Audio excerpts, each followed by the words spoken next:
Vamos ler a palavra de Deus, João 14, a partir do verso 15.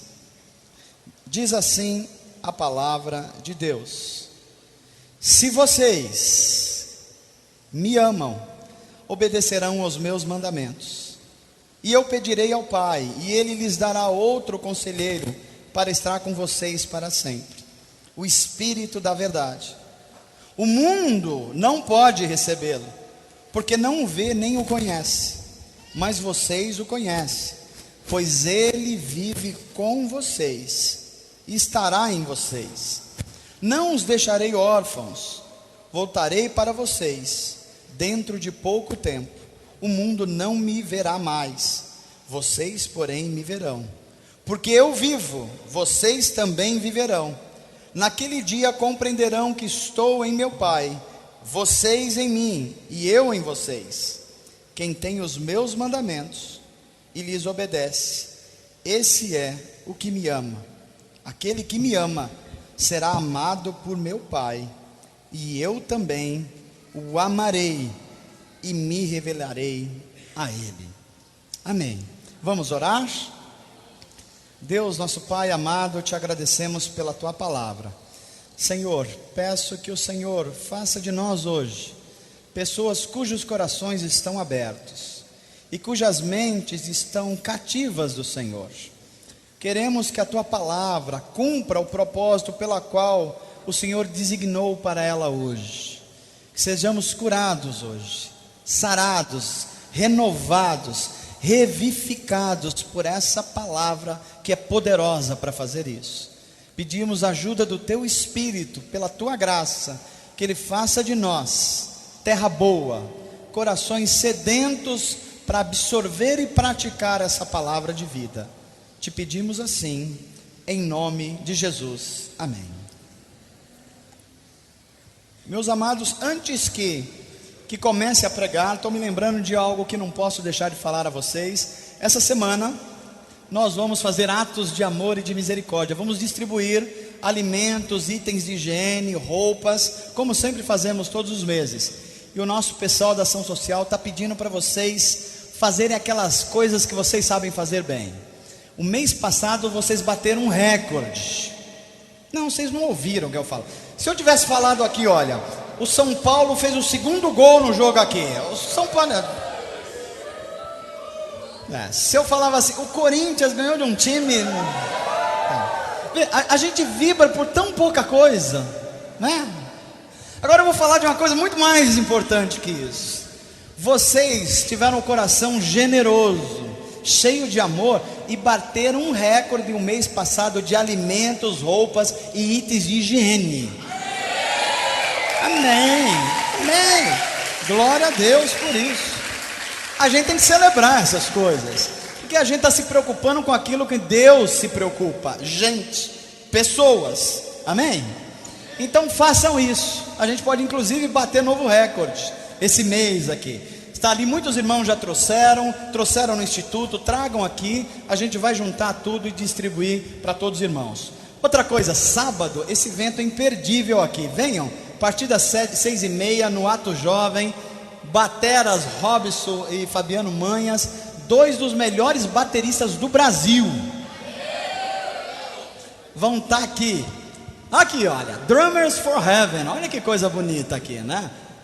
Uma bênção que sábado que vem. E terça-feira, mulheres, se eu fosse vocês, eu não perderia. Estou doido para vir aqui. Não sei se vão deixar eu entrar aqui. Eu vou ficar de oficial, servindo aqui em alguma área. Gente, ouvir a Isabelle Ludovico é para poucos, meus irmãos. Poucos. Essa mulher é dotada de uma sabedoria, de um conhecimento de Deus. Ela é respeitada no Brasil, fora do Brasil. Esposa do pastor Osmar Ludovico, missionária para o mundo inteiro. Leiam na internet os seus artigos sobre depressão, sobre vida profissional da mulher, sobre filhos, sobre relacionamentos com filhos que apresentam alguma doença. Assim, uma sumidade nessa área de terapia familiar. Vale muitíssimo a pena. Terça-feira, a outra, no feriado da Consciência Negra. Amém, gente? Dito isso, quero começar essa mensagem de hoje já que a gente teve esse testemunho abençoado do Marcelo aqui, e tantas coisas boas foram ditas, queria começar essa mensagem hoje com uma questão, como gosto de fazer, para você já começar a pensar, porque crer é também pensar. E eu queria dizer para você, ou fazer uma pergunta para você: qual é a questão mais importante da tua vida hoje? Qual é a questão mais importante da sua vida hoje? Você entrou nesse culto hoje, provavelmente com muitas coisas na sua mente, talvez preocupando o seu coração, coisas justas, coisas importantes, por exemplo, como o seu trabalho. Você pode estar diante de um desafio grande do seu trabalho, e você quer direcionar a sua vida para isso. Outros entraram com desafio aqui da sua educação, da faculdade, da pós-graduação, de fazer um curso de aperfeiçoamento. Isso para você é muito importante nesse momento da sua vida. Outros entraram aqui preocupados com o seu casamento e a sua família, a qualidade do seu relacionamento, e tudo isso é muito importante. Mas deixa eu dizer para você, todas essas coisas citadas aqui, que são muito importantes, nenhuma delas supera uma questão que está diante de nós, e você vai ter que decidir durante a tua jornada nesse mundo. Pastor, que questão pode ser mais importante do que o meu trabalho, do que a minha família, do que o meu casamento? Que questões pode ser mais importante que isso? A Bíblia vai nos ensinar que, embora essas questões sejam importantes, a questão mais importante que um ser humano tem que decidir na sua vida é se ele será amigo de Deus ou não. Vou repetir isso para você. Embora tudo isso que eu citei aqui seja muito importante, a coisa mais importante na sua vida a ser decidida é se você será um amigo de Deus ou não. Ela supera todas as coisas. Quer ver uma coisa? Você está com uma preocupação hoje, que seja ela qual for, tenha ela a importância que tiver, dentro de 10, 20, 30, 40, no máximo 50 anos, ela não vai adiantar nada. É ou não é? É ou não é, gente?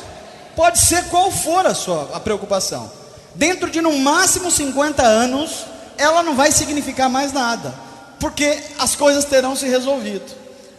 Agora, você se tornar um amigo de Deus durante essa vida tem implicações agora imediatas, e tem implicações para a eternidade. Portanto, não há nada mais importante do que você se tornar amigo de Deus. Veja, o planeta Terra que habitamos hoje é habitado por cerca de 7 bilhões de seres humanos. E os estudiosos lançaram uma pesquisa recentemente agora, que deu conta de que todos os seres humanos que habitaram esse planeta, desde o início dele, dá mais ou menos uns 250 bilhões. Desde o Adão, mais ou menos 250 bilhões de pessoas. E o que tem em comum para todas essas pessoas é que todos eles tinham preocupações como eu e você, mas a preocupação central para a vida deles era responder se eles eram amigos de Deus ou não, porque as outras preocupações ficaram lá no túmulo. As outras preocupações, aliás, se tem um lugar onde é um berço para sonhos e preocupação, é o túmulo, não é verdade? Vocês já repararam que nos cemitérios, aqui do Santo Antônio, aqui da Lapa, é um lugar que tem um monte de sonhos ali. Preocupações, então, ficaram tudo por ali mesmo. Então a questão é que cada ser humano que passou por esse planeta, ele teve que responder em vida, e um dia diante de Deus, quando todos nós fomos chamados a prestar contas, a pergunta é: João, você foi um amigo de Deus durante a sua vida? Porque disso vai depender, Rogério, todas as outras coisas. Um dia eu estarei diante de Deus, e terei que responder essa pergunta. Mas você deve estar perguntando assim: pastor, isso eu vou ter que responder no dia da prestação de contas. Não, você está enganado. Porque o modo como você organiza a sua vida hoje, se você é amigo de Deus ou não, isso projeta todos os seus valores para o futuro. Isso organiza tudo que você tem que fazer. A tua profissão, a tua família, o teu dinheiro, o teu tempo. Vai ser tudo organizado de acordo com essa relação com Deus. O melhor retrato de uma pessoa ou de um grupo de pessoas em relação a ser amigo de Deus, ao meu ver, está relacionado no julgamento de Jesus antes dele ir para a cruz. Esse grupo de pessoas e essas pessoas individualmente mostra para mim como é que o ser humano se comporta em vida e o que isso vai significar durante toda a vida dele. A história da prisão e do julgamento de Jesus é a história de cada um ser humano, como ele se posiciona em relação ao Filho de Deus. A hora que você estiver diante de Deus, a única pergunta que vai importar é essa. Ele vai olhar para você e vai dizer assim: como é que você se posicionou na sua vida em relação ao meu Filho Jesus? Essa é a única e definitiva pergunta que vai importar. Não vai importar quantas casas você teve, se você teve um carro do ano ou não teve, se você estava muito bem formado ou não. Se tudo isso não serviu para você se tornar um amigo de Deus, nada mais vai importar. Diga isso para a pessoa que está do seu lado assim: a única coisa que importa nessa vida, de fato, é se a gente é ou não é amigo de Deus. O resto passa.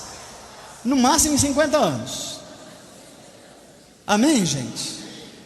Quando a gente olha os últimos dias de Jesus nesse mundo, a gente vai ver pessoas igual a gente decidindo diante da mais importante questão da vida: o que fazer de Jesus chamado o Filho de Deus.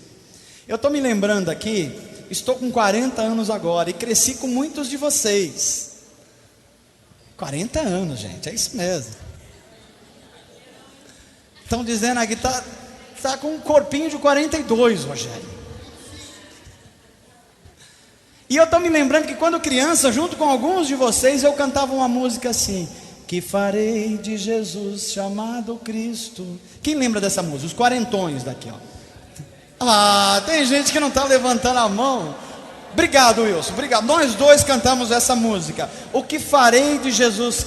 E a música diria assim: o que farei de Jesus chamado Cristo, eu já sei, eu já sei. E a letra continuava: farei dele o meu amigo, onde quer estar comigo. Essa era a letra que eu cantava de forma muito humilde e singela, sem ter ideia do que era isso. Mas a gente cresce, a gente amadurece, e quando a gente amadurece, a gente começa a perceber o que é a vida e o que diz essa música, e que o que essa música diz na verdade é a principal questão da vida. Não tem nada mais importante do que isso. Eu quero compartilhar com vocês o que fizeram essas pessoas individualmente, esse grupo de pessoas, diante de Jesus. Jesus estava no Getsemane, chega um destacamento de soldados romanos para o prender, e ali estava a decisão da vida delas. Gente como Judas e Pilatos, que tinha que decidir o que fazer em relação ao Filho de Deus. Grupo de pessoas como os sacerdotes judaicos e também a multidão enfurecida, tinham que decidir o que fazer em relação ao Filho de Deus. E eu começo dizendo como é que um deles se comportou. E cada uma dessas pessoas que eu citar aqui, eu queria que você olhasse para dentro de você, para ver se o nosso comportamento também não é muito parecido em relação ao Filho de Deus. O que fizeram esses homens diante do Filho de Deus no caminho da cruz vai representar o que eu e você fazemos de Deus na nossa vida. Primeiro deles, Judas Iscariotes. Judas tinha uma ideia muito equivocada a respeito de Jesus. Ele era discípulo de Jesus, ele andava com Jesus, mas ele tinha uma ideia muito equivocada do que significava o Filho de Deus para a vida dele. A Bíblia vai ensinar que esse homem era movido por uma cobiça, que ele alimentara durante toda a sua vida. Judas via Jesus como uma ferramenta para atingir os desejos pessoais dele. E é por isso que Judas escolheu fazer de Jesus uma fonte de lucro. Diga assim comigo: Judas escolheu fazer de Jesus não um filho de Deus, mas uma fonte de lucro. Judas estava interessado em se dar bem, e para se dar bem, ele usava quem fosse, inclusive Jesus de Nazaré. E foi exatamente isso que ele fez. Vendeu Jesus. Enquanto os sacerdotes judaicos e os soldados romanos estavam lá para prender Jesus, a Bíblia diz que Jesus era tão parecido com seus discípulos que eles não conseguiam identificar. E eu gosto muito disso, porque quem é de Deus precisa parecer com Jesus. Amém mesmo, Sérgio? Porque se a gente não está parecendo com Jesus, a gente está parecendo com qualquer outra coisa. E qualquer outra coisa vai nos levar a situação de dor e sofrimento. Então você precisa parecer com Jesus. Olha para a pessoa que está do seu lado, vê se ela está parecida com Jesus. Ela deu um sorriso ou não? Deu um sorriso? Se deu um sorriso, está parecido com Jesus. Que Jesus era assim, era gente do povo, estava lá em Caná, lá em Galileia, estava abençoando. Jesus era assim. Se a pessoa fica meio emburrada, você fala assim: misericórdia, Jesus. Amém ou misericórdia? Você estava quinta-feira aqui, preguei essa mensagem. Judas era assim, ele usava Jesus para o seu benefício pessoal. É por isso que Judas entregou Jesus aos religiosos sacerdotes. E aqui vem um segundo grupo de pessoas. Judas traiu Jesus por causa da cobiça. Ele queria fazer de Jesus uma fonte de lucro, e Jesus custava para eles apenas 30 moedas de prata, o preço de um escravo romano. Quanto vale Jesus para você? Será que, como Judas, a gente está vendendo Jesus por ninharias? Será que, como Judas, a gente está trocando o Filho de Deus por prazer de uma noite? Será que, como Judas, a gente está trocando Jesus por um pouquinho mais de dinheiro no bolso? Quanto tem valido o Filho de Deus para você? Para Judas valeu 30 moedas de prata, porque Jesus, para ele, a escolha dele era fazer de Jesus uma fonte de lucro. Levanta sua mão comigo e diga assim: Senhor Jesus, me ensina isso. O teu valor é inestimável, porque o Senhor é o meu Salvador.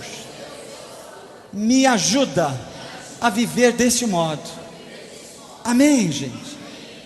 Judas entrega Jesus aos sacerdotes judaicos, que esses não eram movidos apenas por cobiça. Eles eram movidos por um outro pecado capital: inveja. Inveja. A Bíblia vai relatar que esses homens foram apoderados de uma inveja de Jesus, porque o que Jesus falava tinha autoridade, o que eles falavam só tinha religião. Quando Jesus ordenava, um espírito maligno saía. Eles tinham medo de espírito maligno. Quando Jesus tocava um cego, os olhos abriam. Eles tinham um monte de teorias sobre curas, mas não tinham autoridade. Então eles tinham muita inveja de Jesus. Jesus, para os sacerdotes judaicos, era um verdadeiro incômodo. A mensagem de Jesus era um verdadeiro incômodo para ele. Interessante que, da mesma forma que Jesus era um incômodo para os sacerdotes religiosos, Jesus e a sua mensagem tem sido incômodo para muita gente. É ou não é? Aquele que pratica injustiça sente ou não sente incomodado com a mensagem de Jesus? Aquele que promove guerra sente ou não sente incomodado com a palavra de Jesus? Quando a pessoa está tomada desse sentimento de inveja, não basta para ele não só ouvir a outra pessoa, ele quer eliminar a pessoa. A inveja é isso. A inveja não é uma simples ambição. A inveja não basta você querer o que a outra pessoa é. A inveja quer que você chegue lá, derrube aquela pessoa e você fique no lugar dela. Isso é inveja. É isso que os sacerdotes judaicos estavam tomados. Então Jesus era para eles uma fonte de incômodo. Esse homem está aí, está rebanhando as multidões, está falando de uma coisa e todo mundo ouve ele e as pessoas não ouvem a gente. A gente tem que eliminar esse sujeito. Diga assim comigo: para os religiosos, Jesus é apenas um incômodo. Judas entrega Jesus por cobiça aos sacerdotes. Os sacerdotes, por inveja, entregam Jesus a Pilatos. E Pilatos, pastor? Pilatos escolheu fazer de Jesus uma desculpa para sua covardia. Talvez não tenha ninguém na história que tenha sido mais covarde do que Pilatos. Ele era o homem escolhido por Roma para ser o governador da Judéia. Ele deliberava sobre a vida dos judeus naquele momento. Nas mãos de Pilatos estava o poder de mandar soltar e mandar prender. De certa forma, a vida de muitas pessoas estava na mão desse homem. Porém, Pilatos vergonhosamente se acovardou diante do Filho de Deus. A pergunta estava posta diante de Pilatos: o que você vai fazer diante do Filho de Deus? Vergonhosamente Pilatos se acovardou. E você vai dizer assim: pastor, como é que esse homem se acovardou? Primeiro, Pilatos usou um expediente que eu e você utilizamos também na nossa comunidade, ou melhor, na nossa convivência, na nossa caminhada, que é o expediente de transferir a culpa para alguém. É ou não é? Quem é esse homem? Ele é um galileu. O que ele está fazendo na Judéia? Manda ele para Herodes. É Herodes que vai tratar desse problema. Isso não é problema meu. Já ouviram essa frase? Transferir a culpa. Pilatos inaugura uma coisa interessante: é a terceirização da culpa. De quem é a culpa? Não é minha, não é sua, é de outra pessoa. É isso que ele faz. Segundo lugar, ele tenta a coisa certa pela motivação errada. A coisa certa era soltar Jesus porque era inocente, mas a motivação dele falou: não, vou aproveitar a festa da Páscoa, eu sou um político, como político eu vou falar: olha, judeus, é festa da Páscoa para vocês, o que eu vou fazer? Eu gosto muito de vocês, sou benevolente com vocês, vou soltar um preso político. A coisa certa feito com a motivação errada. Diga assim comigo: Senhor, me livra dessa covardia, de às vezes até fazer a coisa certa, mas com a motivação completamente errada. Esse era Pilatos. Judas entrega Jesus pela cobiça. Entrega a quem? Aos sacerdotes. Sacerdotes entregam Jesus pela inveja. Entrega a quem? Entrega a um homem chamado Pilatos, que por sua vez lava as mãos e entrega Jesus aos soldados romanos. Ou antes dos soldados romanos, aliás, Pilatos consulta a multidão.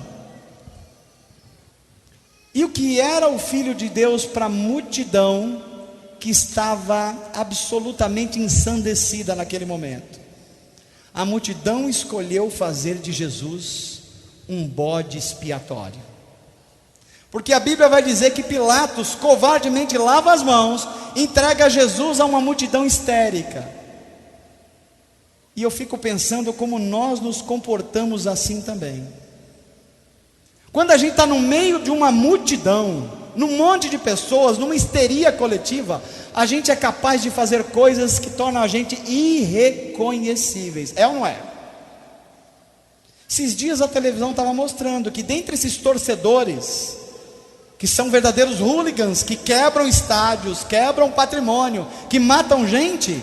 Se você acha que é o pessoal só de Paraisópolis, de Heliópolis, gente que não foi à escola, que não tem dificuldade, não. Tem engenheiro, tem médico, tem gente que estudou, tem gente que tem formação, mas na hora que está no meio de um monte de gente, vira uma pessoa sem juízo, ensandecida.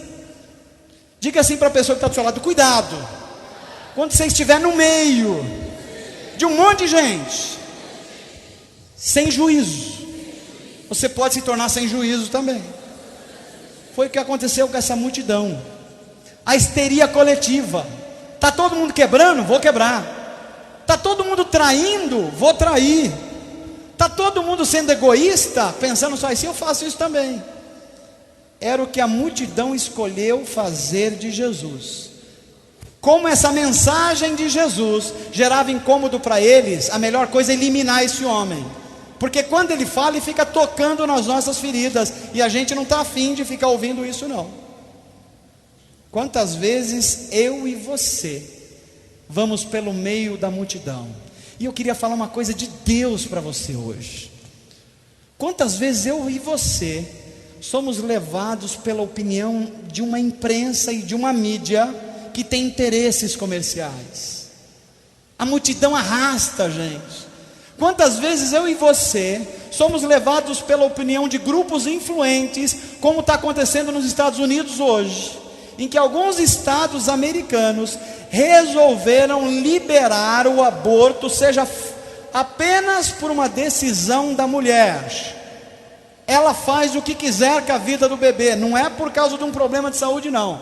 Ela pode matar o bebê a hora que ela quiser, porque as pessoas moderninhas, a mídia do mundo resolveu que isso é uma coisa politicamente correta, e a gente às vezes fica calado contra isso. A gente apoia a matança de inocentes, esquecendo que a Bíblia diz que só quem pode dar e tirar a vida é Deus. A gente pode ser levado pela multidão, como também está acontecendo nos Estados Unidos, e o Brasil está flertando com isso, de liberar o uso da maconha indiscriminadamente. E a gente, às vezes como cristão, fica calados, esquecendo que a maioria dos nossos jovens que estão na cocaína hoje, que estão na heroína hoje, e todas essas inas que matam, começaram com a maconha um dia. Mas a gente entra no meio dessa multidão irracional, e a gente começa a pensar dessa forma hoje. Se você é de Deus, se o Espírito Santo está em você, queria que você levantasse a sua mão hoje e falasse assim: Senhor, me livra de estar no meio dessa multidão irracional, que fala contra o teu nome, que faz do Senhor apenas um bode expiatório. A multidão entrega Jesus aos soldados romanos. E o que era Jesus para os soldados romanos? Era uma desculpa por causa das suas obrigações profissionais. Quando Jesus é entregue para os soldados romanos, eles deram as desculpas mais convenientes que eu e você, nós costumamos dar. Quando um homem justo foi colocado diante deles, falaram assim: faça o seu serviço, a sua obrigação, você é um soldado romano, cumpra a sua obrigação. Eles falaram: ótimo, é a minha obrigação profissional, eu tenho que fazer. E eu fico pensando como nós cristãos temos essa conveniência de dar desculpas em fazer a injustiça, o mal, a corrupção e uma série de outras coisas. E a gente responde assim: por que você está fazendo isso? Ah, porque é minha obrigação profissional, eu tenho que fazer isso. Foi isso que os soldados romanos fizeram. E como uma injustiça leva a outra, a Bíblia vai dizer que além deles darem essa desculpa conveniente, alguns deles cuspiram no rosto de Jesus. Alguns deles espetaram-lhe uma lança no peito, com a desculpa de estar cumprindo apenas a sua profissão. Alguns deles rasgaram as vestes do Filho de Deus. E eu fico pensando aqui, quantos de nós não tem feito exatamente isso com o Filho de Deus. Você perguntaria assim: pastor, como é que a gente faria isso com o Filho de Deus? Quando a gente, com a desculpa de ser um profissional, a gente está espetando uma lança no peito de Cristo com as nossas injustiças. Quando lá no meio do trabalho alguém está sendo injustiçado, e você sabe disso, mas você não quer perder o seu conforto, você deixa a pessoa ser injustiçado, e não tem coragem de falar profeticamente contra a injustiça. Nós estamos rasgando as vestes de Cristo, quando a gente está mancomunado com um lugar que está emanado de corrupção, mas a gente fala assim: não, se eu for falar contra isso, eu vou perder a minha situação confortável aqui no trabalho. É o que os soldados romanos estavam fazendo aqui. Eles estavam falando assim: é a minha obrigação, o soldado romano veio para prender, eu vou prender. Mas ele é um homem justo, não importa, eu estou fazendo apenas a minha obrigação. Jesus estava diante deles, e cada um teve que fazer a sua decisão. O que é que eu vou fazer com o Filho de Deus? E eu caminho para o final dessa mensagem perguntando para você: o que é que eu e você estamos fazendo de Jesus chamado Cristo? Há 30 anos atrás eu cantei essa canção de uma forma absolutamente simplória. Hoje o meu coração está perguntando para mim assim: Manu, o que você está fazendo de Jesus chamado Cristo? Será que, como Judas, pela sua cobiça, você está vendendo Jesus e vendendo a fé em prateleiras? Será que, como Pilatos, você está lavando a mão enquanto pessoas estão morrendo com fome, com sede, nas drogas, e a gente está falando: não é problema meu, a minha família está estruturada, eu já fiz a minha parte, cada um com seus problemas? Será que nós estamos fazendo como a multidão, e embarcando em opiniões de mídia e redes sociais, esquecendo que a nossa fonte de sabedoria e poder são as Escrituras, o livro da vida? Ou será que a gente está fazendo como os soldados romanos, e dizendo assim: pastor, é a minha profissão, eu sou um cara da alta sociedade, ganho bem, então eu não vou me indispor com todo mundo não. Tem uma injustiça ali, tem uma corrupção ali, mas eu acabei de ganhar esse posto de trabalho, então eu não vou falar nada não vou falar porque eu posso me prejudicar. E você compactua com todas essas coisas, que é enfiar uma lança no peito de Jesus de Nazaré. Para Judas, Jesus era apenas uma fonte de lucro, porque ele era movido pela cobiça. Para os sacerdotes, Jesus era apenas um incômodo, porque eles estavam fazendo as coisas erradas, e Jesus se tornava um incômodo, e eles eram movidos pela inveja. Para Pilatos, Jesus era apenas um fator de promoção social. Vou usar esse homem para ficar bem com a galera, para ser popular. Para a multidão histérica que pedia: crucifique-o, Jesus era apenas um bode expiatório, que precisava inclusive ser morto, para que os piores sentimentos do coração e as ações humanas não se tornassem públicas de todos. Para os soldados romanos, Jesus era apenas uma desculpa para cumprir as suas obrigações. E você? O que você está fazendo de Jesus chamado o Cristo? Você está sendo chamado a responder essa questão hoje. Você está sendo chamado pelo próprio Deus a responder: o que você fez e está fazendo em relação ao meu filho? Porque essa é a pergunta que vai importar no final da sua vida, e que vai mudar os teus valores a partir de agora. Tudo que eu disse agora aqui para vocês é apenas o lado humano, a miséria humana, a maldade humana em relação ao Filho de Deus. Judas, Pilatos, os sacerdotes, a multidão e os soldados romanos. Mas eu tenho uma excelente notícia para você hoje: que a história não caminha sobre o controle do ser humano, a história caminha sobre o controle de Deus. E sabe o que a Bíblia diz? Que onde abundou o pecado, a graça superabundou. E é por isso que a gente está aqui hoje. Não obstante todas essas pessoas ou grupo de pessoas tenham conspirado contra a morte do Filho de Deus, isso não foi suficiente para anular a mensagem de Jesus de Nazaré. E sabe qual é a boa notícia de hoje?